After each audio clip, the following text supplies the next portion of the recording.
বাইখোড়া থানার নবনিযুক্ত ওসি অরুণোদয় দাস দায়িত্ব গ্রহণের পর শান্তিরবাজার মহকুমায় কর্মরত সাংবাদিকদের সঙ্গে সৌজন্যমূলক মত বিনিময় সভায় মিলিত হন। এদিন বাইখোড়া থানায় অনুষ্ঠিত এই বৈঠকে এলাকার আইন শৃঙ্খলা পরিস্থিতি, অপরাধ দমন এবং সাধারণ মানুষের নিরাপত্তা নিশ্চিত করার বিভিন্ন বিষয় নিয়ে বিস্তারিত আলোচনা হয়। নবনিযুক্ত ওসি অরুণোদয় দাস বলেন, আইন সবার জন্য সমান। তিনি সর্বদা নিষ্ঠা, সততা ও পেশাদারিত্বের সঙ্গে দায়িত্ব পালন করবেন এবং কোথাও কোনো অপ্রীতিকর ঘটনা ঘটলে দ্রুত ও আইনানুগ ব্যবস্থা গ্রহণ করা হবে।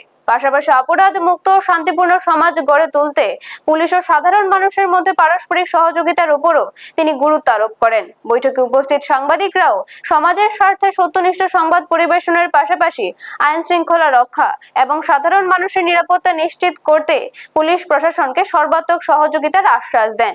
সৌহার্দ্যপূর্ণ পরিবেশে অনুষ্ঠিত এই মত বিনিময় সভায় ভবিষ্যতে পুলিশ প্রশাসন ও সংবাদ মাধ্যমের সমন্বয় আরো জোরদার হবে বলেও আশা প্রকাশ করা হয়।